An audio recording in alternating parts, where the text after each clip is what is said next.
The Vatican issues a far-reaching document that will change the language of the Catholic Mass. We'll bring you the details.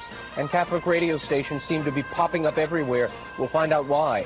And in our interview segment, actress Catherine Hicks of Seventh Heaven joins us to talk about her career and the faith that has propelled it. All ahead on The World Over Live.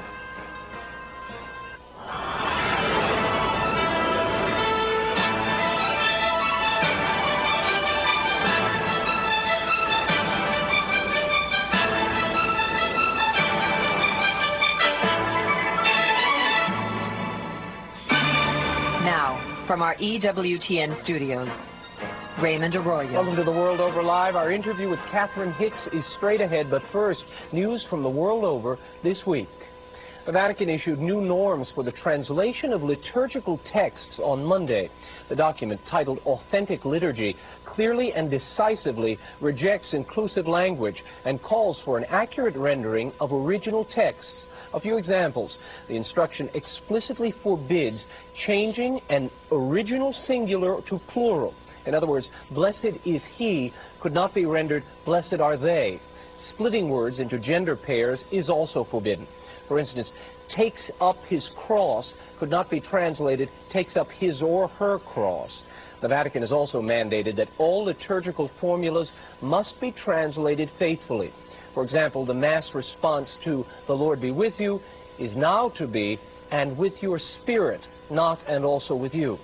Authentic liturgy will require all liturgical translations to receive the official approval of Rome before they are published or used.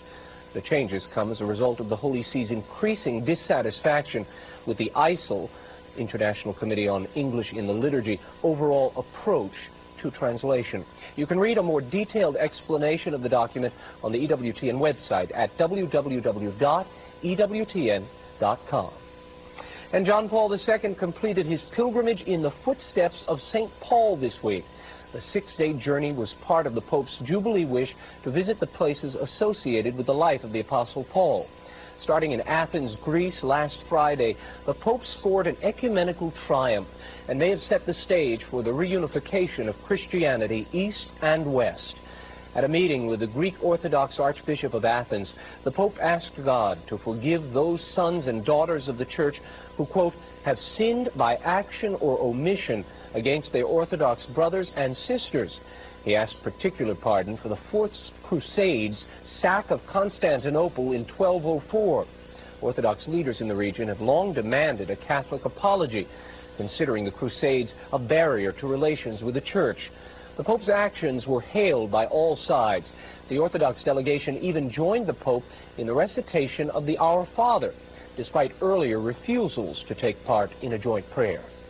On Saturday, the Pope offered Mass at Athens Stadium, and then on Sunday, 45,000 people joined the Pope for Mass in Damascus, Syria, the city of St. Paul's conversion. The same day, the Pope would make history, becoming the first Pope to enter a mosque. He walked arm in arm with the leading Muslim cleric in the region, Sheikh Ahmed Kaftaro, into the mosque to pray at the memorial containing the head of St. John the Baptist. Afterward, in an adjoining courtyard, the Pope urged Muslims and Catholics to live in peaceful coexistence with mutual respect. On Monday, the Pope visited the Memorial of St. Paul, the traditional site of St. Paul's conversion to Christianity. Later, he visited a badly damaged Orthodox church in the Golan Heights. While there, he said, "From this place so disfigured by war, I wish to raise my heart and my voice in prayer for peace in the Holy Land and in the world." Genuine peace is a gift from God, he said. Our openness to that gift requires a conversion of heart and a conscience obedient to his law. As a symbol of his message of peace, the Pope left behind an olive plant which was to be planted in the ruined city of Netra. Finally, on Wednesday, His Holiness concluded his historic pilgrimage in Malta. Boasting a Catholic majority, Malta welcomed the Pope with open arms. During his brief visit, the Pope offered Mass and beatified 3 Maltese religious. In spite of fatigue and increasing frail health, the papal spokesman, Joaquin Navarro-Valls, says the Pope will not stop his travels until God calls him home. He is scheduled to travel to the Ukraine next month. And in Europe, church attendance is rapidly shrinking. Sociologists say that Europe has now become one of the least religious populations in the world. In Britain and France, fewer than 10% of their citizens attend church even as often as once a month. In Scandinavia, only 3% attend religious services regularly. In Amsterdam, the Dutch Reformed Church has begun converting churches into luxury apartments to pay expenses. Experts say that the current trend away from religious practice could eventually undermine the basis of public morality. But in a related story, just the opposite seems to be occurring on the Emerald Isle. Mass attendance in Ireland is increasing for the first time in nearly 40 years. According to a story in the Irish Sunday Times, priests across Dublin have noted an increase in the size of Sunday congregations, and collections are up for the third straight year. The crowds are so large, nuns who bake the altar breads are struggling to meet the demand for extra hosts each week. And the United States has lost its seat on the UN Human Rights Commission. In a secret vote last week by the Economic and Social Council, France, Sweden, and Australia were chosen as the 3 seats available for Western nations. Critics say the loss of the vote is due to a growing international resentment of U.S. opposition to international agreements. As an example, the treaty to abolish landmines and the creating of an international criminal court is causing concern. The U.S. has held a seat on the UN Human Rights Commission since its inception in 1947. The seat comes up for a vote again next year. And in Rome, the retiring head of Vatican Jewish relations says that conditions are much improved since he took office in early 1990. Cardinal Edward Cassidy of the Pontifical Commission for Religious Relations with the Jews made this statement in remarks to the American Jewish Committee last week. The Cardinal said that Roman Catholicism has a, quote, irreversible commitment to deepening this relationship. Cardinal Cassidy's successor in the work of Catholic-Jewish relations is Germany's newly elected Cardinal, Walter Kasper. Before we go to a break, here is tonight's World Camp.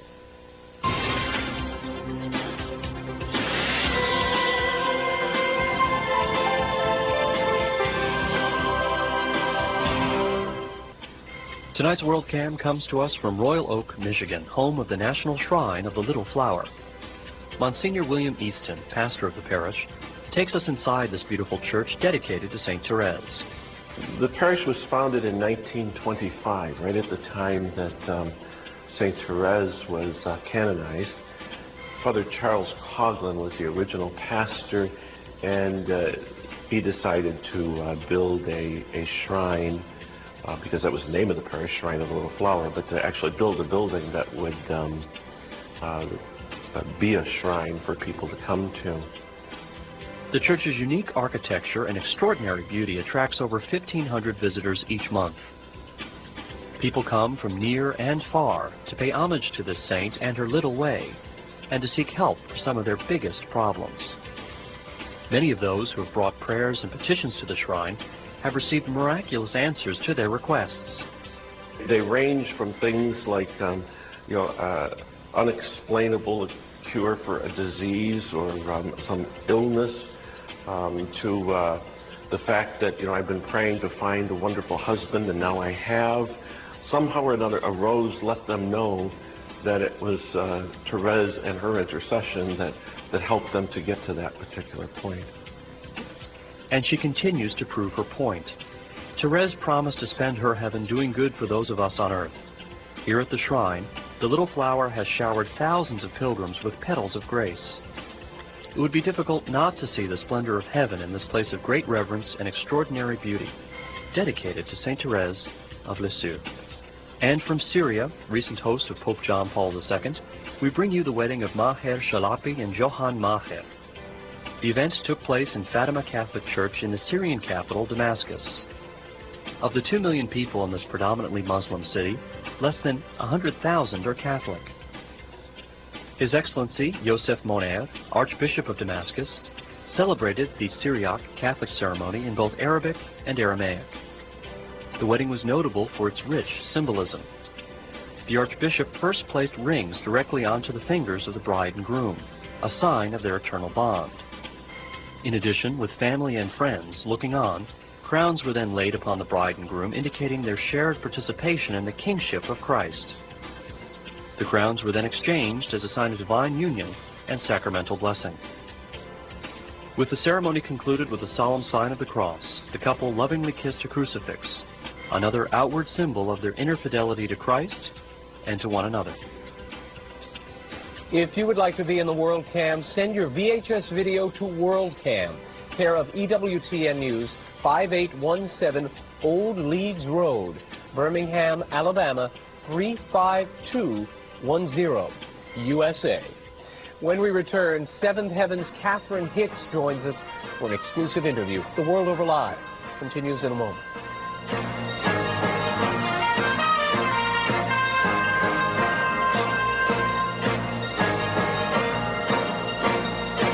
It's a sacrifice that can be received every day.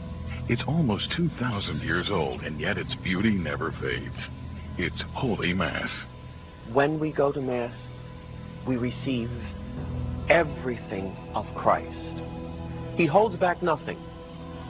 He gives us everything of his heart and everything of himself. Understanding the Mass, an all-new original series on EWTN.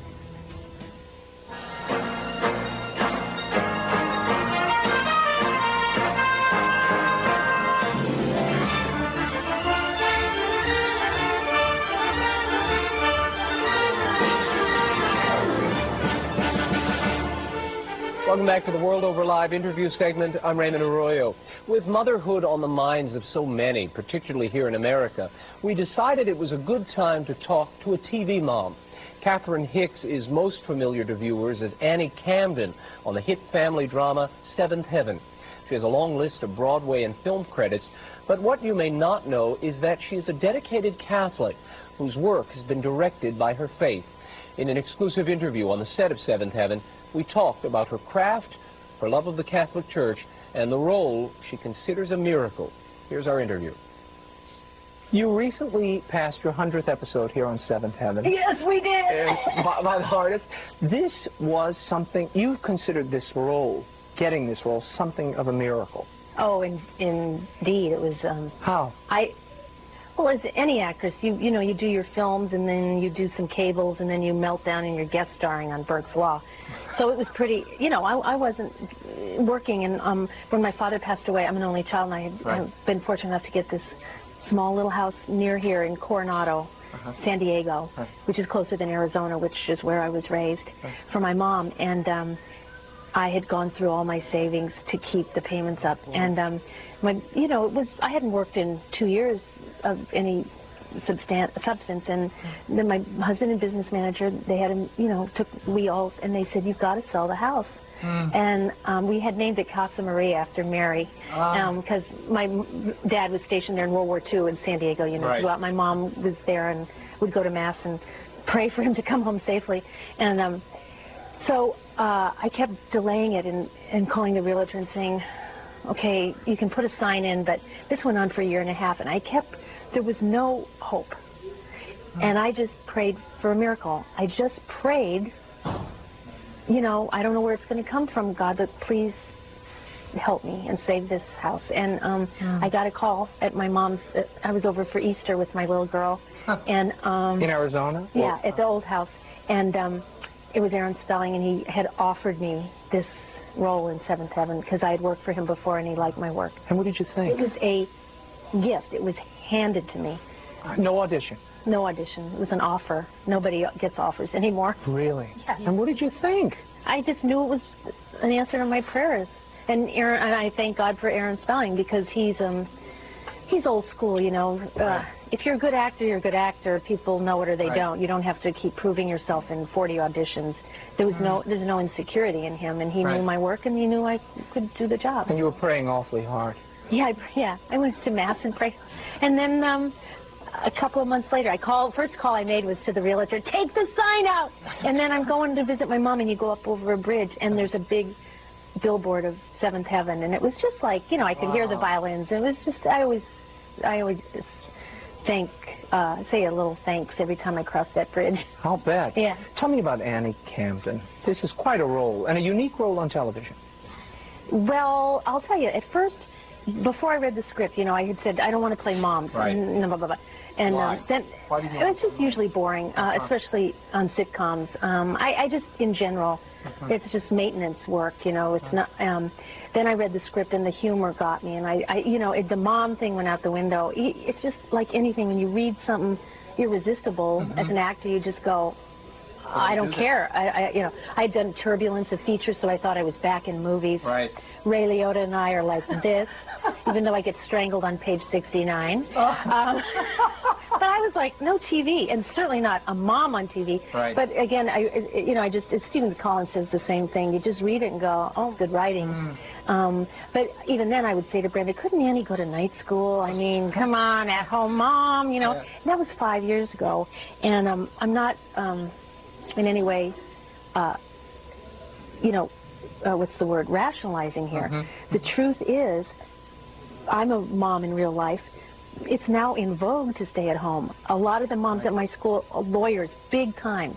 You know, we've all worked for 20 years. We've reached the peak, and they're choosing to stay home because I think following all those years of broken homes with the permission for endless divorce. I mean, it became so easy and fashionable. Yeah. It's broken so many hearts and homes. All the kids that guest star in the show. There's rarely. That's the appeal of this show. It's a functional family. We're going to stay together. We're not going to bail on each other or our kids.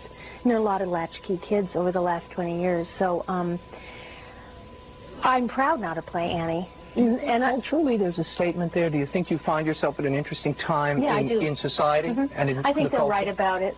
I mean, I think it came at a time. The reason it is being inhaled, our show is being ingested voraciously. People are so starved. The ratings are going through the roof. They're going higher. 5 years now, it's 50% higher than last year. And the people come up. I see it in their faces. It's an absolute passionate gratitude. You know, you do roles and they go, oh, hi, this is thank you. All I hear is thank you. Why? Why are they saying that? Because their family needs the show. We're good role models for parents. The kids, we deal with issues that their children, and as parents, you know, the show helps them deal with their own children. And as everyone says, it's the 1 hour a week in America where they sit down together on the sofa and watch television that is inspiring. James Carver, you know, from church, he drew up these plans for the room I'm building over the garage for Mary. I break ground tomorrow. The church board signed off, and I got my building permit this afternoon. But you all do tackle serious issues, teen pregnancy and the Holocaust and... Oh, and stuff we've never heard about that's really out there, like cutting. Oh, yeah. We had a show, I didn't know what that was. Got thousands of letters, and people were like, and, you know, huffing. We lost a boy in our family in the farm in Kansas, an accidental inhaling one time of the compressed air to clean your computer and the heart. So we're really, you know, Brenda Hampton, to her credit, I don't know where these ladies get their information, but they're right out there. Tell me about those who would say, this family is a little too perfect. Well, you know, I've lost sight of that. I think we were a little worried about how they treated our Mary, the character, because her decision personally was to go east to college, and I think the powers to be resented that and wanted, in a reaction, wanted to even eliminate her, which I think would have been a big mistake. Fortunately, that was vetoed, and so they made her go downhill. I thought that was contrived and not believable. The reaction has been so immense from people who have that problem. You know, if there's no reason, it's a okay kid, everything's fine, and for some reason they just spin out and do weird things and go downhill. And so I don't think we portray perfect. Mary's far from perfect. I think everyone has problems, you know. Now, you were a major in theology at Notre Dame. Yeah, I actually, English major, a theology minor. What is your take on the spirituality in the show and the way that people of faith are portrayed? I think there could be more. We don't go to the church that much anymore. We don't say our evening prayers at, you know, all we ever did was really bow our heads at mealtime in a Protestant fashion. And he ran around with the Bible one. Yeah, and we had some nice sermons and singing and looking upward and a few more mentions of God. I don't see that much in the last 2 years. But that's okay. Actually, we have lost sight of it a bit. But the very fact that what we deal with is love, forgiveness, very Christ-like principles. And themes. I think it's indirectly just it emanates the show. And do you think that's why people are watching? Or is it just counter-programming? They can't find anything else, so they come to you because it's a safe haven for their family. No, I think it doesn't insult your intelligence. Intellectuals can watch this show, male and female, single. It's not just little hunky-dory families that tune us in, you know. You think it's going to insult your intelligence. You think you're going to go down that road. But in the end, you can walk away and you're moved, and it's okay. It's not dumb. Could you answer a question for me? I have watched the show on and off since you all started. What is the denomination of this family? Well, what am I? I'm just a Catholic. I know what do I know Catholic. of Protestants? I think it's certainly not Southern Baptist. I think it's more of a, you know, like a Presbyterian Methodist, sort of a gentle, middle of the road. You caused some stir not long ago when you wore a crucifix and with a corpus on it, and people wrote in, and there she blows. You know, to me, you know, I'm Catholic, and the Protestant Reformation happened, and we would all be one if it weren't for Henry VIII. Right. Man for All Seasons is a great movie for people to watch because it's historically true. Sir Thomas More, St. Thomas More, didn't approve of the divorce and the subsequent beheadings of Henry VIII, and so he set himself up as the head of Church of England. So that began the division. I think we should do as much as possible to join. My writer-producers from a Southern Baptist background and took note of the corpus and said, oh, Annie's married to a minister that's a Catholic cross. And I said, Brenda, it's not like I'm hanging a thing of the Pope. Or Mother Teresa earring. You know, but I had to take it off.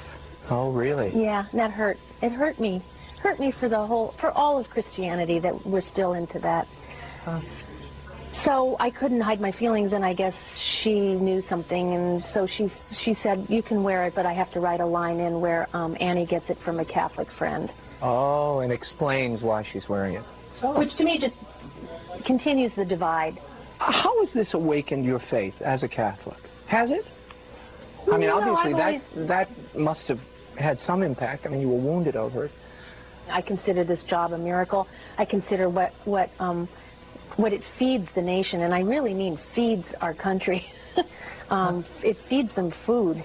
So I think that's all very godly. I think it was all very much divinely designed, and I think the people that God brought together, Stephen, who's like the only other actor I know who goes to church on Sunday. He's Episcopalian, but he's at church. He got ashes on Ash Wednesday. And the kids are all like from pure places, and it's just sort of, I think the whole thing is sort of holy. Specifically, it hasn't helped my faith. But at least there's no conflict. Was there ever a conflict between the things you were being asked to do as an actress or roles that you turned down because of your faith? Oh, you're turning down Body Heat? Like I could have been the biggest movie star in the world. At the time, that was even more visceral. I just, at the time, they were asking you to take your clothes off in the movies. It was the 70s, late 70s, and I was more like just angry, like, come on, you know, Liz Taylor, Marilyn Monroe, we never saw their lower parts. I didn't get into acting to strip. Let's talk about the faith for a moment. You are a Catholic, a lifelong Catholic. What is the thing you like most about the faith at this point in your life? I like that it's quiet. I know, you know, nowadays you have to like sell. I think it's very mystical, but it's also terribly intelligent. And it's also very old. I like that it was started by Jesus Christ himself. Therein, to me, lies the evidence. Yeah, there was some bad years, definitely, embarrassing moments in the church. But I just love the continuity, that we go back, we get so much from Judaism. And my daughter went to 4 years of Jewish preschool. Oh, and really? it was very comfortable, you know. You saw all the crossovers. Yeah, and all we get everything. And Christ is Jewish, and Sure. it goes right back to J.C. himself. That's right. Tell me what you were mentioning earlier, your love of the Eucharist. What does that mean to you? Well, and my to your life? my father went to Fordham. He was Jesuit trained. I mean, so he was a very intelligent and yet prayerful Catholic. And he always, you know, when I was at Notre Dame, it was like, well, we did great guitar masses and like trumpets and rock and roll masses and burn your draft card. And he used to say, you know, it's not like a show, because they were in New York, they'd go to the theater all the time. Right. He said the masses, religion it's not about entertainment.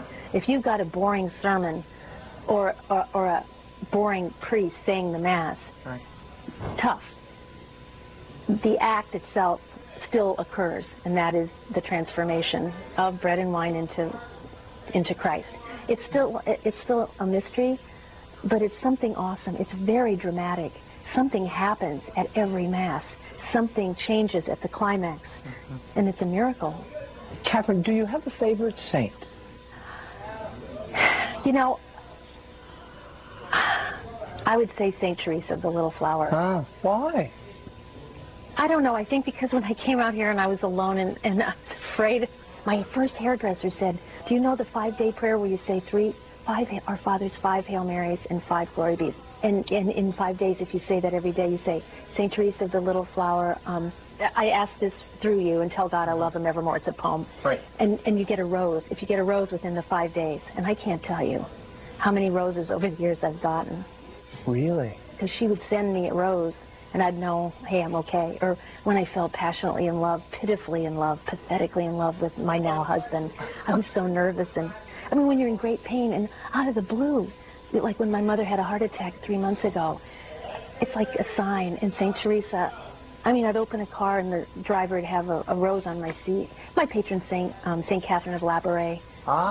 They prayed to her when my mother was dying, when I was born. Yeah. So I pray to her for health reasons. I just think that St. Anthony. How would you live without him, huh? Bails me out. Because I'm left-handed. I leave everything. Our conversation with Catherine Hicks continues when The World Over Live returns. We'll be right back. Most priests are very quiet and deeply spiritual. They're holy. Audrey Marie Santo was 3 when she almost died by drowning. Her lungs, brain, and heart were permanently damaged, leaving Audrey in a coma. Today, Audrey lives at home, totally dependent on medical care. But Audrey has never been alone. Somehow, 9 years after the accident, Audrey's life has borne wonderful fruit. Visitors have poured into Audrey's home. Hundreds of lives have been touched. There have been profound spiritual conversions and physical healings. Audrey's suffering reminds people of Christ's passion. Statues and pictures weep oil and blood. Consecrated hosts have bled. Audrey's life, voice of a silent soul, here on the Global Catholic Network, EWTN.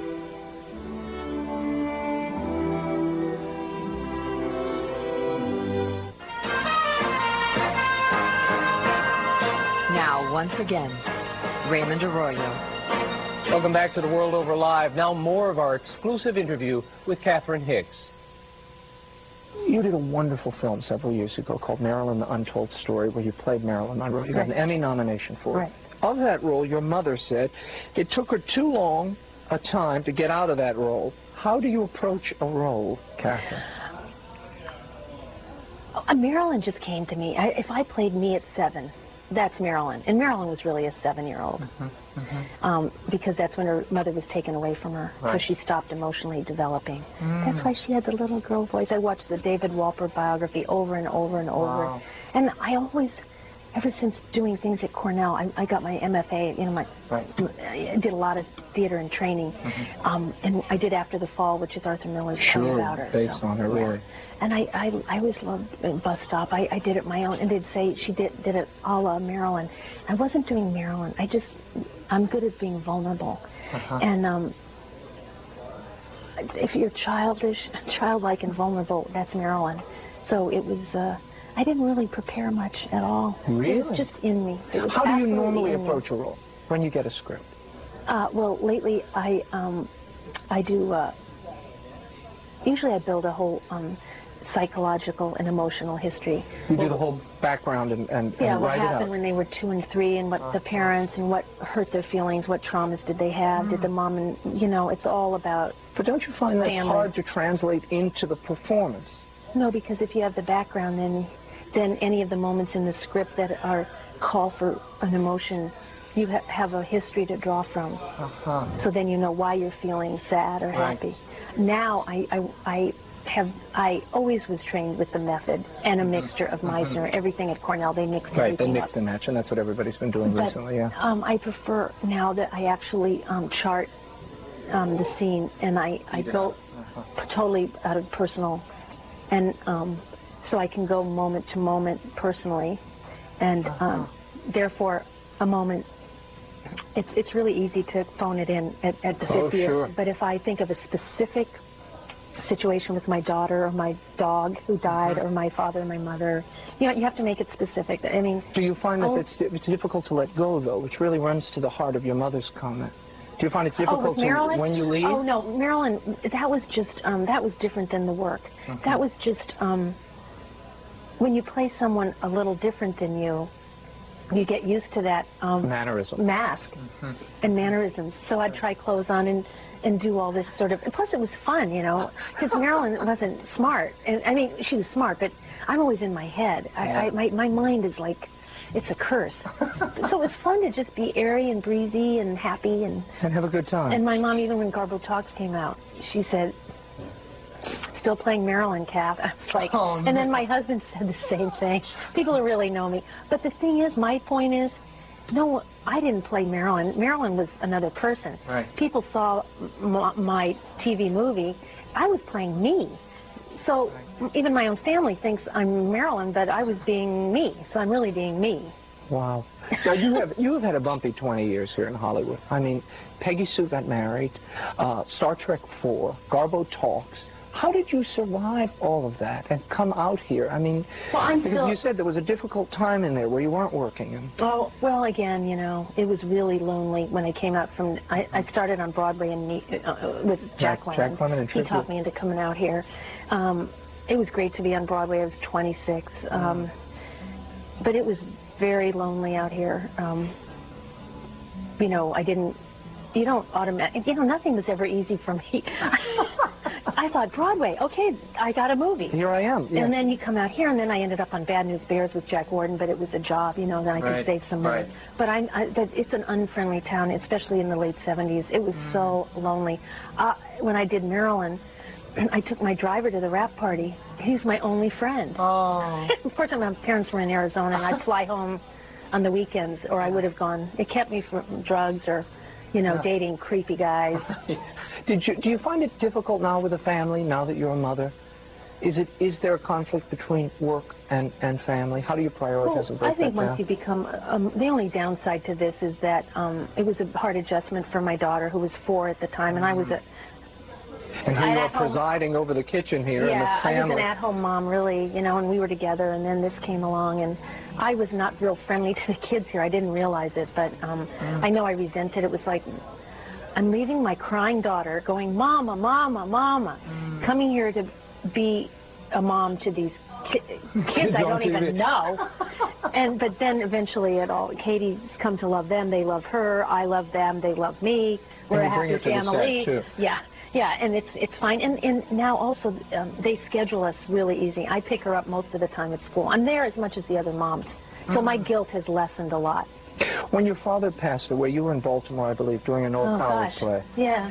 And you said of that period, life should come first, but your responsibility to the theater a close second. Do you still believe that?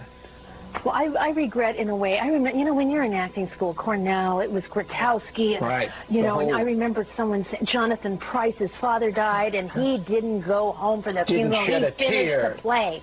He finished the, and you're like, yes, the theater, and And you were opening in Present Laughter and didn't leave. I opened, no, I didn't. My father died, and that night was opening night, and then I flew home the next day.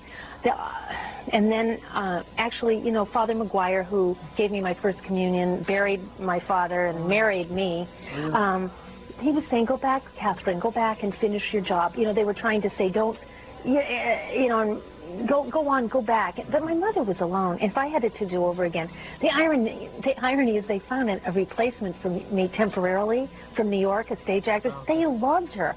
They were sorry I came back. I was like, I'm back for the theater. And my mom's home alone grieving. Oh, God. So, because you were an only child. Yeah, in Arizona, Scottsdale, the neighbors didn't do anything. Nobody, she didn't hear from anybody, except the little miniature schnauzer that my dad gave her. Oh. So that was stupid. I should have just let the other girl finish the play. And that's how you feel now? It wasn't even, you know, it was... it's family first. I don't have enormous guilt, because I've been a real devoted daughter to both of them. So, you know, but I think being with a parent who's just lost someone, unless you have open heart surgery and saving someone's life, I do think life is more important than art. But when you're in school, art must be more important than life, or you don't commit to it. Right. Right, and the commitment is so important. Yeah, it has to be the most important thing if you're going to make it. You have to be... It's a vocation. You have to dedicate your life to it. Look out at the landscape of television, if you will, for me. Tell me, how, in your opinion, are people of faith, particularly Catholics, treated on television, in general? Oh, Catholics? Well, you know, in the old days, the films were wonderful. Oh, She Was Born My Way and Bells of St. Mary's. Shoes of a Fisherman, even in, you know, the 50s and 60s. Yeah. Father Kaiser, who passed away, he was a marvelous giant he was a priest, Paulist priest who's at my daughter's school and our parish, and we became friends. He said the liberals and the liberal community of this business and the Catholics were close at the time because it was about the poor, the needy, all of that. Abortion split them. So now the Catholics and there was a schism because the liberals went that way and the Catholics were perceived as. And so there's not that working together. I don't know if that's what it is, or because since then all religion became negative. You know, in the 60s, any organized anything. I mean, I never see a priest portrayed properly. Most priests are very quiet and deeply spiritual. They're holy, you know, and I never see that. And I don't like how they caricature stuff. You said abortion splits this town. Is it tough for you to express your abortion opinions? Doesn't split this town. There's no, you know, the whole town is pro-abortion. So how does that make you feel? Well, are you free to express your views? I feel very uncourageous. I feel very because I don't speak out. I mean, I could do a lot more. You know, and I'm really tired of everyone thinks just because I'm a Catholic, which is so insulting to my intelligence. I just feel it viscerally. It's creepy, the vacuuming of blood and arms and bones. We wouldn't do it to our pets, and if we saw what it was. I really just react that it's gross. To the thing itself, yeah. It's just gross. And I find it incredibly. It became a woman's issue. There's a lot of women's issue, but this is a human issue. We are, you know, we're taught now it's politically correct to say when your child is born, it is not my child. He or she is his own person. Well, that's true early on. And the thing I see is that when the child is wanted, there's sonogram photographs at 4 weeks going, look it, there's his foot, there's his eye. All my friends, look at 6 weeks, here's the 2-month shot, look at, see, and you know, and yet if it's not wanted, that is no longer germane. That's nothing, but it is something when the folks want it. The point is, it's not about what the folks want or not at that point. It's already happened. So I just think it should be, it takes some selflessness. You know, I'm not saying it's easy, but there are tons of people that want to adopt now because so many normal moms, you know, young women or they're not getting pregnant. I don't know whether it's because everyone took the pill. I don't know, but it's sort of bizarre that so many people have to work so hard to try to have a baby. Yeah. So if people could stick it out 9 months, it's just and to say that we know that it's not wanted, it's going to have a bad life. How the heck do we know the future? The quality of life is not going to be good, so we have to. So it's better to eliminate. It's just, you know, again, it just terrifies me because it's playing God. And I think it's just steps away from saying selective entry. Which is what they're doing now in the dish and the whole you know, I know people who aborted because they wanted a boy and it was a girl, or vice versa. How far away is that from the Germans eliminating you because you're not desirable genetically, you're Jewish, or you're anything? So I just think people are, as smart as everyone is, they're sort of just not looking at it from a different, just take another look at it. Just try to think, the child you're feeding breakfast to wouldn't exist if you eliminated it at 4 weeks, because it was potentially little Susie. Right, but they don't personalize it. No. At that point. Tell me what's next for you. What do you want to do now? Pick up my daughter at 2:45. I just want to, I think retire. I mean, I just think, you know, maybe write. I'd like to write, you know, not scripts. My thoughts about stuff. I have no idea, but I know I think acting. The great thing about this show is I've not yet been bored every week, because I get to be funny and I get to be tragic. I get to make. I always get to be a clown, and I get to be, you know, dredge up. Right. Work on my tragedy. And you love those tragedians, don't you? Yes, I love the tragedy. So I'm sort of well exercised. You know, I think I can go to pasture feeling that I really got to act, and I know that my work, all of our work, will be on the airways for many years, and that's very satisfying. Well, wonderful. And there are lots of people who are very satisfied by you. I thank you for being with me. You're an angel. Thank you. Seventh Heaven can be seen Monday nights on the WV network. When we return, it's happening all over the country, and people are listening. We'll talk about the boom of Catholic radio stations in the U.S. when the World Over Live continues.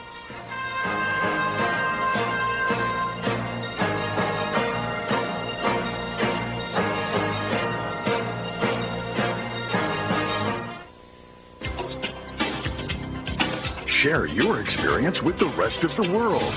It's World Cam on the World Over Live. If you have home movies of the faith in action, now the staff at EWTN News wants to show your tape on the World Over Live. Mail home VHS or broadcast format videos to World Cam in care of EWTN News, 5817 Old Leeds Road, Irondale, Alabama, 35210, USA.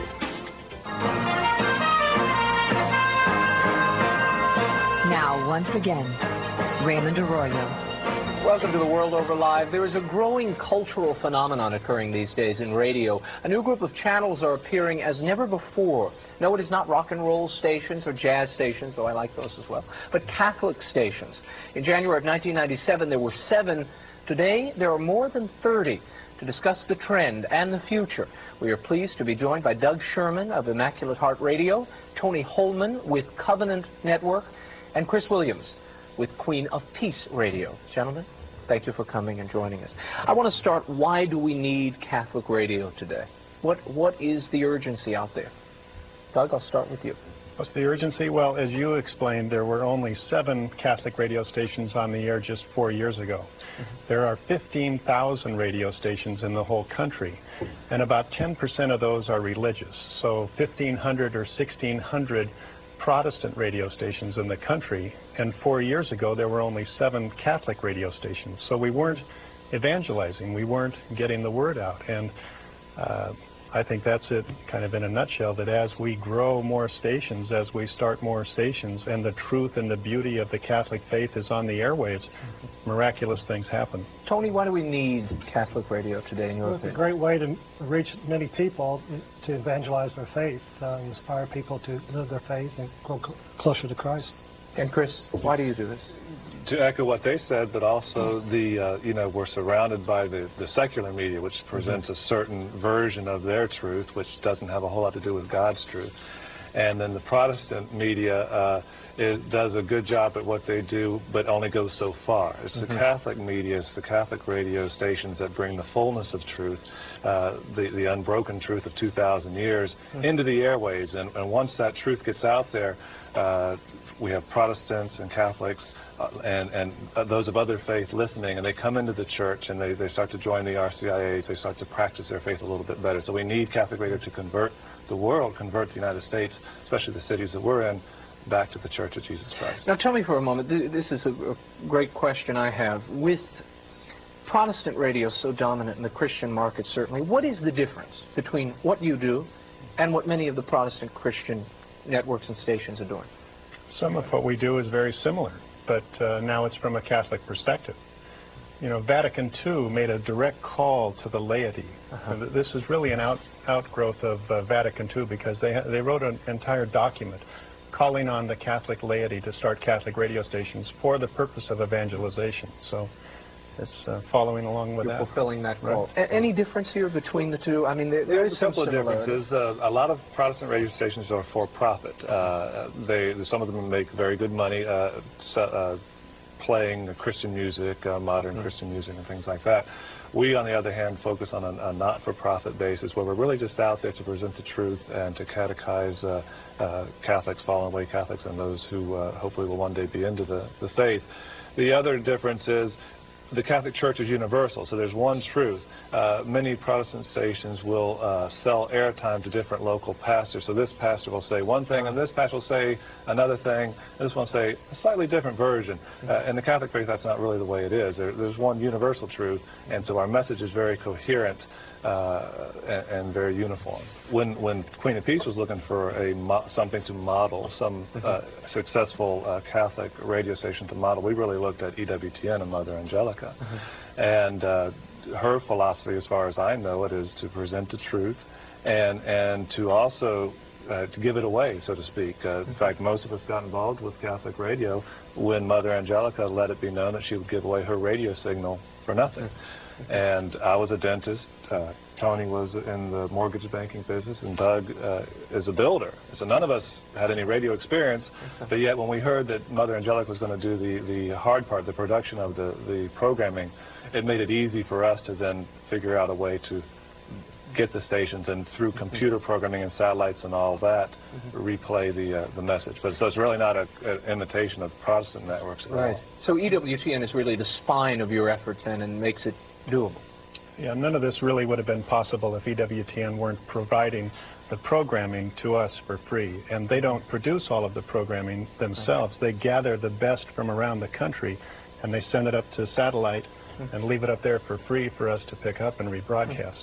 Do you see this as a great business opportunity for Catholic people who are interested in evangelizing, or is there not much money to be made here? No, I don't think it's really a business opportunity. It's more of a apostolate type work, too. Let's, before I go on, I would like you all to each identify what part of the country you're broadcasting from and where your affiliates are. I'll start with you. We have one station in Jacksonville, Florida on AM 1600. We have another station in Birmingham, Alabama, here for all the EWTN people to listen to some of the stuff that they produce. And we have one station in Midland, Texas. And we have several others in the work. God willing, we'll see what happens there. Very good. Immaculate Heart Radio started with its first station in Reno, Nevada, and then we started a station in Sacramento, California, then Stockton, California, and now in the southern part of Fresno, California. We have a fifth station that's an affiliate station of ours in Walla Walla, Washington, and then we lease time on a station in Southern California. We lease 12 hours a day. Wow. And Tony? WRYT in the St. Louis metro area went on the air May 1st in 1997. WIHM Immaculate Heart and Mary Radio is 25 miles outside of Springfield, Illinois. And WLG, Our Lady of Guadalupe Radio, is halfway between St. Louis and Springfield. I want to break away for just a moment. We recently spoke with Gene Zerlo. He's chairman of the Catholic Radio Association. Here's what he had to say. Gene, tell me, how did this start, this Catholic Radio Association? Well, it started several years ago, and probably an outgrowth of my spiritual journey. God was very, very good to me, and he blessed me and our family in so many ways. And I realized, and I believe strongly, that to whom much is given, much is required. Our services are everything one needs to do to get a radio station on the air. What is the charge for this service? We don't charge anything at all. It's we get funding from individuals, and that supports our efforts. So we would help a local group, and now we have over 130 local groups now with whom we're interacting. We'd show them how to find a radio station or how to apply for a construction permit. Right. We would run through all the legal requirements. FCC license and all the rest. Exactly. Right. And then we show them how to operate a radio station on a very economical basis. Yeah, tell me, this is very cheap. I mean, in the grand scheme of things, this is a very cheap endeavor. Tell us how this works. How much does it, what is the rough cost of running a Catholic radio station at this point? Well, we follow the not-for-profit model. Okay. So our stations, once they're on the air, once we've raised the initial capital to get them on the air, then are supported by listeners. So we solicit the listeners, and because we're a not-for-profit model, we're not having to have a sales department or marketing department to sell advertising.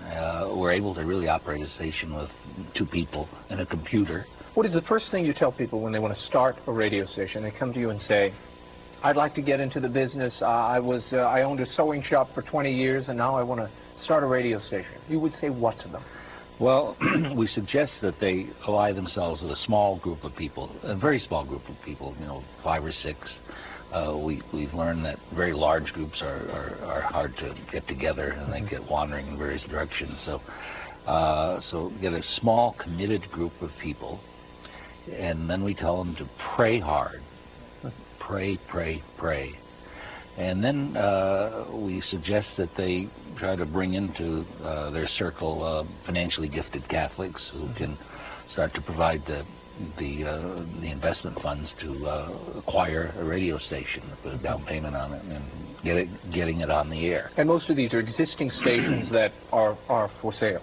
That's correct. And because we pursue a not-for-profit model, we are not looking for highly successful stations with large listenerships. We're looking for stations, frankly, that are not listened to that very much. So that reflects in a lower cost of acquisition. Because when we put our programming on, we're obviously focusing on a fairly narrow market. It's true, we're not going to have a huge market, but we're going to have highly committed, interested people, and so by word of mouth and through announcements in the pulpit and whatnot, people learn about it. Billboards work as well to let people know about it. So you really connect to the local church when you start one of these ventures? We all make a practice to make certain that the bishop agrees with what we're doing. And in fact, if we found a bishop that for some particular reason couldn't be supportive at that time, we would probably aim our efforts elsewhere. In another market. What's the biggest challenge facing these Catholic radio conglomerates as well as the independent stations, in your opinion? I think the biggest challenge is getting the initial funding to acquire the station. And what's the cost of that generally? A station, depending on the market and its physical condition, could be as little as $250,000 or even less in some cases. But in a major market, could be well into the millions, several millions. And so we need to get initial funding so that we can go about doing the transaction. And we will, of course, many times we can finance the balance, and listeners will, help us pay off the debt. And but what we're looking to do is to try to put into place some kind of a funding mechanism so we can help these groups to get going more quickly. Because more quickly you get a station on the air, more quickly you really start to change lives, and the more quickly you get listeners funding it. Right. So it's important that we get on the air quickly. Very good. And give me the broad picture as our final question. What is your overall mission? Why start these radio stations at all? Well, our mission is to evangelize. Christ told us that we need to evangelize, and it's really the thing that we don't do enough of, I believe. And so it's a way of evangelizing, a way of educating, not only Catholics, but non-Catholics. And we have wonderful conversion stories that really inspire us. But our goal over the next several years is to have a station in every major Arbitron market, and that approaches 300 radio stations. But we know that we're saving souls, and we need to really do that more and more. We heard there from Gene that he knows we're saving souls. Is that how you and why you all are involved in this effort? That's the only reason to be involved in this effort. If it were just for entertainment, it's too much work, and it is for evangelization. And every week we get a different story from somebody's life who's been changed. These are life-changing letters that we get. Tony, give me an example of what you're hearing from listeners and how they may have had their hearts changed or minds changed by listening to one of your stations. Well, we've had people that are not Catholic listening, and either in the process of becoming Catholic or thinking about becoming Catholic.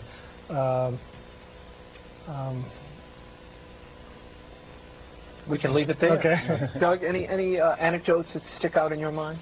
Oh, there's a good story of a man in one of the suburbs where our station plays was driving down the road one day, and a little old lady was driving in front of him, and she was going so slowly he didn't know whether to honk or pass or do what, but he got up closer and saw this bumper sticker that said Catholic Radio.